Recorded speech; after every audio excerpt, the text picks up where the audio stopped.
All of us have times when we feel like we just can't navigate the complexities of love, where we feel like we're losing ourselves. In this episode, I'm going to teach you some powerful tools to reclaim yourself at those times when love and relationships just seem too complicated. So stay tuned to this episode of the Deeper Dating Podcast.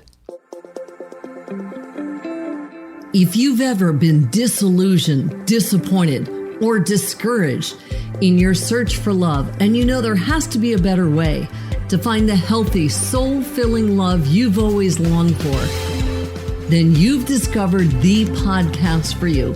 I know, as Ken's work personally has led me to find the love of my life. So here's your host of Deeper Dating, Ken Page. Hello and welcome to the Deeper Dating Podcast. I'm Ken Page and I'm a psychotherapist. I'm the author of the book Deeper Dating and the co-founder of deeperdating.com, which is a site where single people can meet in an environment that is fun, inspiring, kind, and respectful. Today, I'm going to teach some tools for handling those times we feel we just can't navigate love and relationships. This week and every episode, I'm going to share the greatest tools that I know to help you find love and keep it flourishing and heal your life in the process, because the skills of dating are nothing more than the skills of love, which are the greatest skills of all for a happy life. And if you want to learn more about the Deeper Dating path to real intimacy, just go to deeperdatingpodcast.com. You can sign up for my mailing list, get free gifts, and see transcripts of every episode. I also just want to say that everything I'm going to share in this podcast is educational in nature. It's not medical or psychiatric advice, and if you're experiencing any serious psychological symptoms, please seek professional help. And of course, if you like what you're learning here, I'd love it if you could subscribe and leave me a review. So thank you so much for that. So today I want to speak about the experience of not having a self, or more specifically, having a hole where our sense of healthy self is supposed to be. It's not a good feeling. It's something we think we shouldn't have, but it's so much of what we do end up having in the course of this strange life that we live, and in the course of learning the skills of love. There are pockets where we just don't know. And even worse than just not knowing, there's a missingness inside. Today, I'm going to offer some tools for healing those places of missingness inside, of emptiness, of feeling like I just can't do this. I'm missing a piece of me. There's something defective in me. There's something broken in me. I don't have the skills. I think in the face of this strange and treacherous life, and in the face of the strange and treacherous often experience of intimacy and the mystery of what happens in love, we're so often confronted with that experience. And I think as we grow, we learn the skills to lose ourselves less. Even when we don't know who we are, even when we're bewildered and in pain and stuck, we learn these skills that are, I kind of think of it as like trying to cross a wide river, and that experience like, there's no way I can do this. I can't do it. There's no place for me to stand. I can't get through.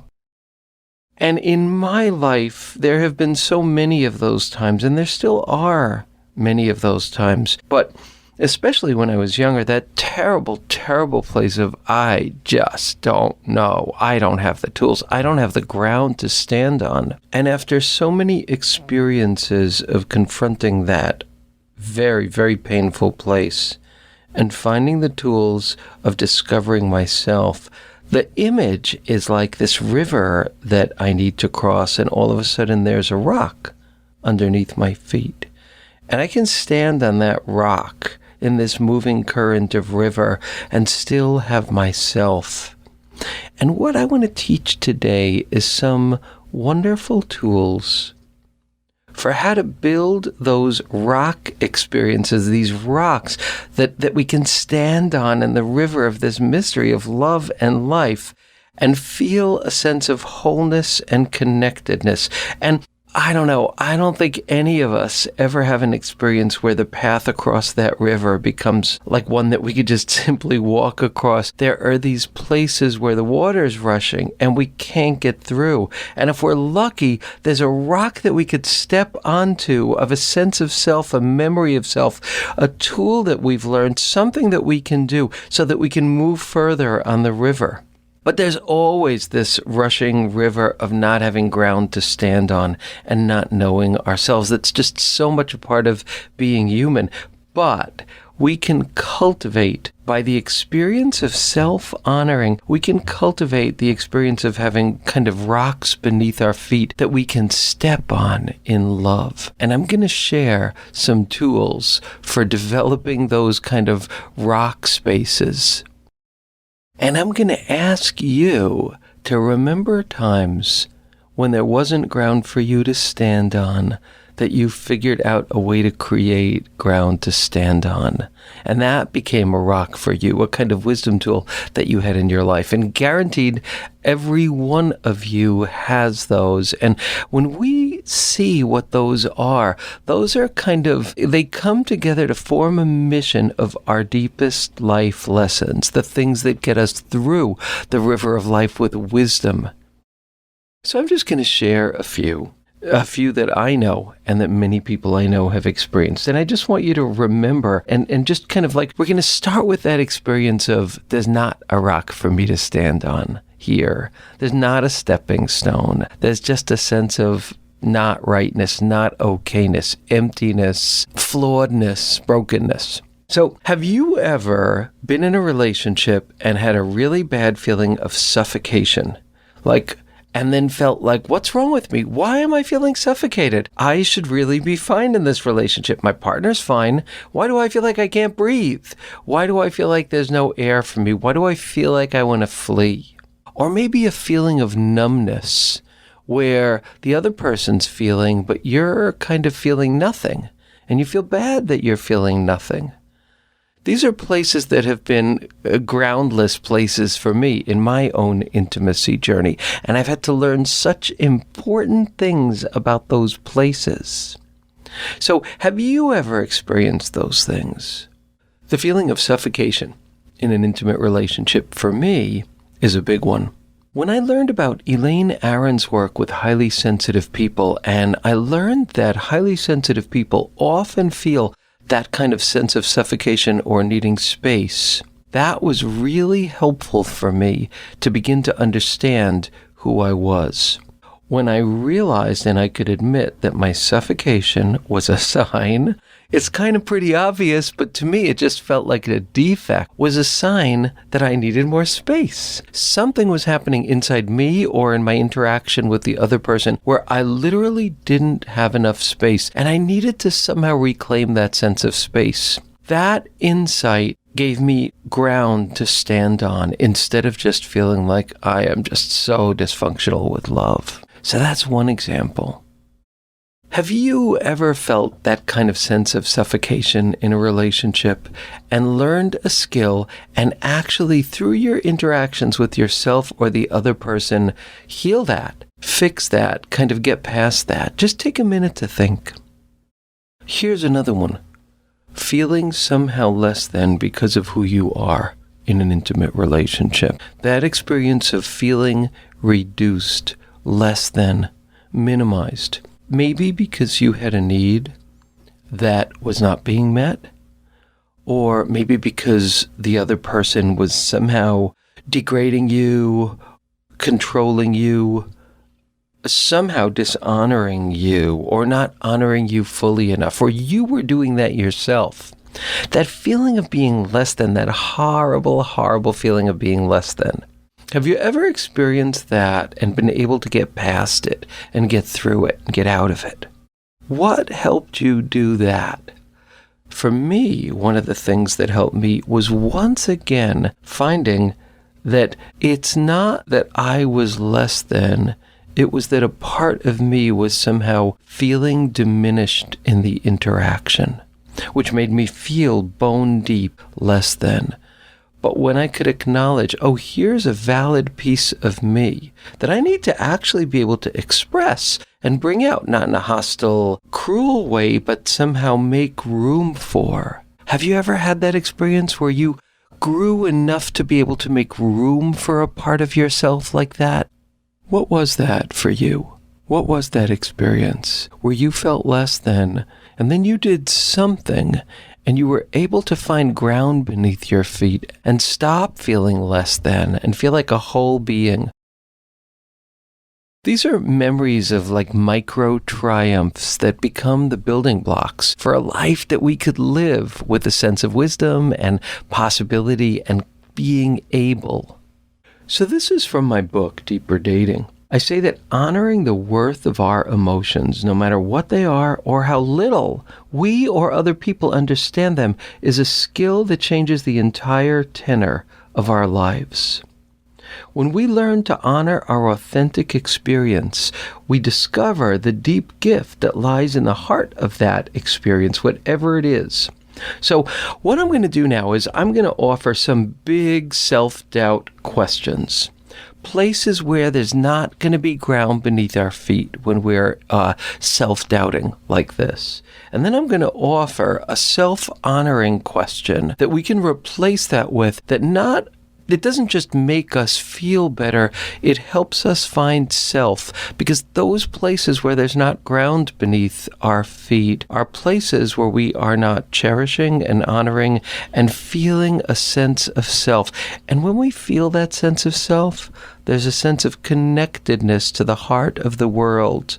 And when we feel that, we're somehow okay, because disconnectedness is the most painful state there is. That's why solitary confinement is such a cruel, and destructive punishment, because it separates us from our sense of connectedness, and there's just nothing more terrible that could happen. So each of these questions, when you replace the self-doubt question with the self-honoring question, you will feel the glimmer of a sense of self, the solidity of a feeling of ground beneath your feet, the sense that there's a path that you could take to move forward in where you want to go, and a connectedness to the good heart of the world. So here are some of those questions. So, what's wrong with me for feeling this way? Think about a time that you have thought that.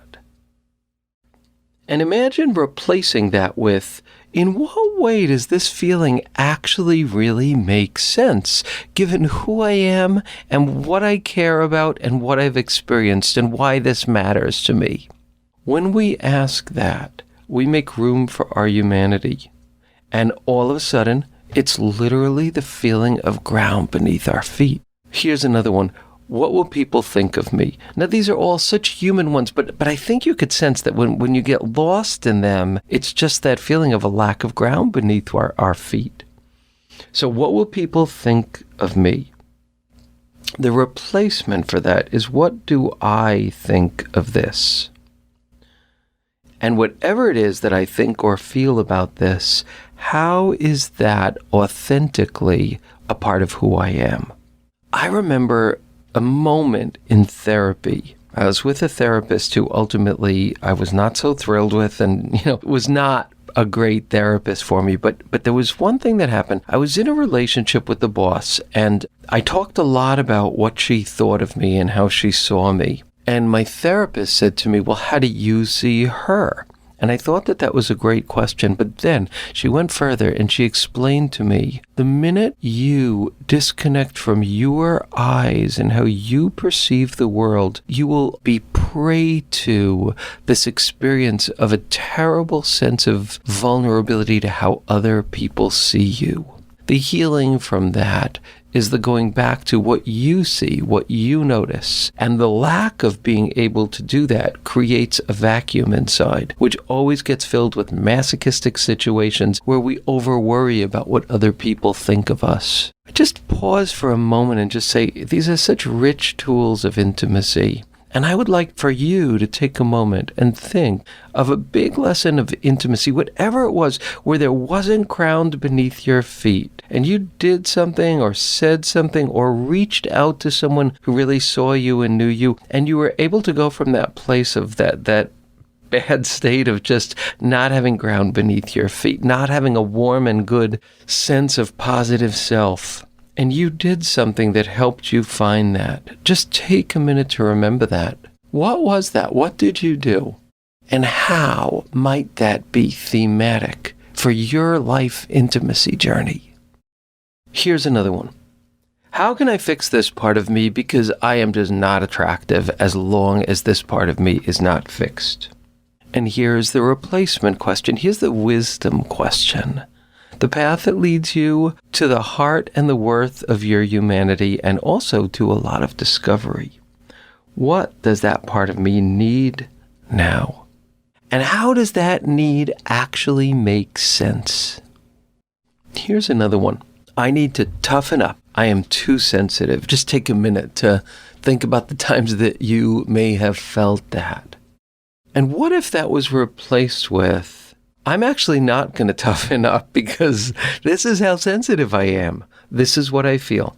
And what if my strength was a kind of more flexible strength that came from honoring that vulnerability and then making choices that took care of it, instead of trying to get rid of it, step on it, suppress it, bury it, or make it tougher?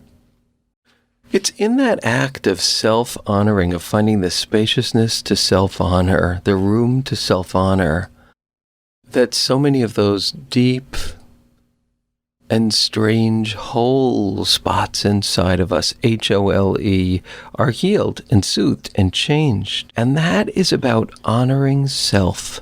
And that terrible, painful space is about the dishonoring of self. I just want to read something from my book, Deeper Dating. In the long run, it's the act of honoring that is the antidote to our bewilderment and the path to our own unique genius. The act of self-treasuring may be challenging, but ultimately, it's the most comforting path of all. Every other path hurts. Everything else is broken glass, sharp brambles in our side. Honoring is the skill that enables us to live the beauty of our hearts and the mission of our gifts in the world. It requires giving up the whip we wield against ourselves. It requires a kindness, a listening to our gifts. Which makes me think of those treasured, awesome, wonderful people in our lives who treat us that way, and how those people are gold for us. So I just want to say that sometimes the river is really deep and really scary and really cascading and intense, and we can't get across it. Sometimes there are times like that. And then we just kind of need to stand there and honor and have awe for the vastness, the intensity of what's going on there, and to be able to stand right where we are and be able to feel ourselves. And I've been really inspired by someone very dear to me who was just diagnosed with cancer, and pretty significant situation, really, really difficult. And I was talking to her, and she said to me, the first thing I had to do so that I could have myself back, what I needed to do was I needed to wrap my head around what the worst case scenario could be. She said, that's not for everybody, but for me, I needed to do that so I could reclaim myself in the presence of this very big and scary thing. And I want to share with you something that she heard from a dear friend of hers. And that dear friend, who also had cancer, said that when she found out she had cancer, she said, my first question was, am I going to live? Because if I am going to live, everything else is solely about adaptation. And if I'm not going to live, then that as well is about adaptation. I just thought this was so powerful, and I had such honor and respect for this very dear person in my life. So I want to close with just a sense of that amazing earned experience of finding self when it sometimes can be so hard to find self. And I want to acknowledge you and me and all of us for those amazing wisdom tools that we have cultivated to help us find self in these difficult times, because that is a treasure, and that's a treasure that doesn't go away. That's like one of the great treasures of the intimacy journey. Thank you so much for listening, and I look forward to connecting with you again on the next episode of the Deeper Dating Podcast. And that's it for today's episode of Deeper Dating. Be sure to go to deeperdatingpodcast.com, as Ken has a few more gifts for you. Then join us on the next episode.